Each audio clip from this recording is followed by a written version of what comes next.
তো আমি এখানে বসে বসে কিছু গয়না বানাচ্ছিলাম। এখানে দুটো তারশেল বানানো হয়ে গেছে, আর এখানে প্রত্যেক কটা গয়না ক্লে দিয়ে বানিয়েছি। যেরকম আমি পোস্ট করে আমার পেজে জানিয়েছিলাম যে এই গয়না বানানোর ভিডিও আমার কাছে ভুলবশত ডিলিট হয়ে গেছে, কিন্তু এর পরের প্রত্যেক কটা স্টেপ আমি তোমাদের সাথে শেয়ার করব।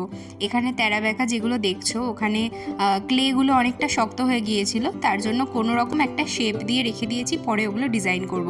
এখানে নিয়ে নিয়েছি দু ধরনের উল। এটা তোমরা ডলি সুতো দিয়ে করতে পারো, আমার কাছে যেহেতু সুতো ছিল না তাই আমি উল দিয়ে করেছি। আর এখানে কিছু কটন বল তৈরি করেছি, মানে বেসিক্যালি উলের বল। তো কিভাবে তৈরি করছি চলো দেখা যাক। এর জন্য প্রথমেই লাগবে একটা ফেভিকল গ্লু। আমি এখানে ফেভিকল নিয়েছি, তোমরা যে কোনো আঠা নিতে পারো, কিন্তু একটু যেন স্ট্রং হয়। এটাকে আমি তুলির মাথার মধ্যে লাগিয়ে নিচ্ছি। তুলি বা যে কোনো সরু কাঠির মধ্যে তোমরা লাগিয়ে নিতে পারো। তারপর এখানে নিয়ে নিলাম লাল কালারের একটা উল, আর সেটাকে খুব টাইটভাবে ধরতে হবে। অ্যাকচুয়ালি বেশি টাইটও না, খুব বেশি টাইটও না, আবার খুব বেশি হালকাও না, একটু টেনে টেনে করতে হবে। প্রথমে এটাকে আমি ভালোভাবে তুলির গায়ে পেঁচিয়ে নিচ্ছি। পেঁচানোর পর এইবারে আমি এক হাত দিয়ে তুলিটাকে আস্তে আস্তে ঘোরাতে থাকবো, আর ডান হাত দিয়ে একবার উলটাকে উপরের দিকে নিয়ে যাব, একবার নিচের দিকে নিয়ে আসবো। ঠিক যেভাবে আমি ভিডিওতে দেখিয়েছি একদম এরকমভাবে আস্তে আস্তে ধরে ধরে করতে হবে। আর আমি এটা বানানোর সময় এতটাই মনোযোগ দিয়ে করছিলাম যে আমি খেয়ালই করিনি আমার হাত একদম ফ্রেমের বাইরের দিকে চলে গেছে। তো তোমরা একটুখানি কষ্ট করে দেখে নাও, আশা করছি তোমরা এই ভিডিওটা দেখলে বুঝতে পারবে যে কিভাবে আমি এটাকে বানিয়েছি।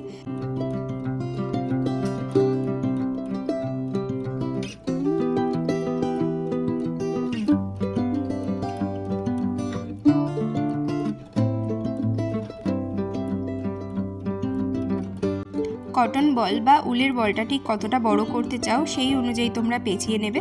এখানে আমার ঠিকঠাক সাইজ তৈরি করা হয়ে গেছে, এর থেকে বেশি বড় করলে খুব একটা ভালো লাগবে না। তো এটাকে আমি কেটে নিচ্ছি, আর তারপরে সেম ফেভিকল আঠা দিয়ে এটাকে প্রথমে ফেভিকল আঠা লাগিয়ে নিলাম। এরপরে লাস্টের দিকের যে প্রান্তটা ছিল সেটাকে ভালোভাবে ফেভিকল আঠার ওপরে লাগিয়ে এই ফেভিকল গ্লুটাকে পুরো উলের যে বলটা রয়েছে চারপাশ দিক দিয়ে ভালোভাবে লাগিয়ে দিতে হবে। এমন কোনো চিন্তা করার কোনো ব্যাপার নয়। এই যে সাদা সাদা ছোপ ছোপ দাগটা রয়েছে, যখন এই আঠাটা শুকিয়ে যাবে তখন এটা মিলিয়ে যাবে, কোনো প্রবলেম নেই। তোমরা চারিদিক দিয়ে ভালোভাবে আঠাটাকে দিয়ে দেবে, তাহলে এটা লং লাস্টিং করবে। ঠিক সেমভাবে আমি একটা সাদা কালারের বানিয়ে নিচ্ছি।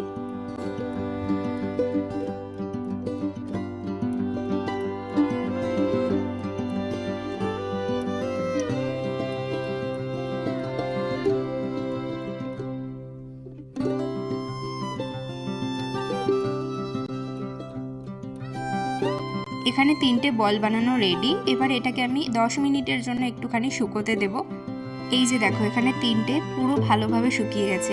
একটুখানি ওয়েট করতে হবে ভালোভাবে শুকিয়ে যাওয়ার পরে। এরপরে তোমরা এই বলগুলোকে এক হাত দিয়ে ধরবে এবং এক হাত দিয়ে সেই লম্বা যে কাঠিটা বা তুলিটা যেটার ওপরেই করছো সেটাকে ঘুরিয়ে ঘুরিয়ে বাইরের দিকে টেনে বার করতে হবে। এটা অবশ্যই ঘুরিয়ে ঘুরিয়ে এবং আস্তে হাতে করতে হবে। দেখো এটা কত সুন্দরভাবে বেরিয়ে গেছে এবং কত সুন্দর একটা গোল তুলোর বল মতন হয়ে গেছে, মানে আর কি কটন বল।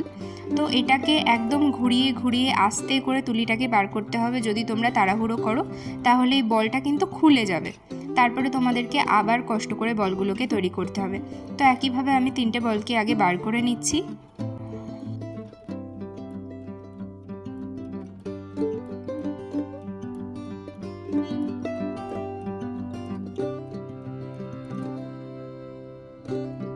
এই যে এখানে আমি 3টে বলকে বার করে নিয়েছি, 2টো লাল বল এবং 4টে সাদা বল রয়েছে এখানে। আর এই প্রত্যেক কটা বল সেম সাইজের হয়েছে এবং অনেক সুন্দর হয়েছে। এটাকে তারসেলের মধ্যে গেঁথে নিলাম। 2টো তারসেল রয়েছে এখানে। 2টো তারসেলের মধ্যে আমরা এই বলগুলোকে ভরে নিয়েছি। দেখো ঠিক কতটা সুন্দর ফুটেছে।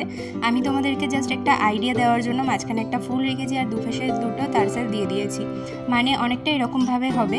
এখনও কালার করা আরও অনেক কিছু করা বাকি। তো এই ছিল আজকের কটন বলের টিউটোরিয়াল। আশা করছি তোমাদের একটু হলেও সাহায্য করতে পেরেছি।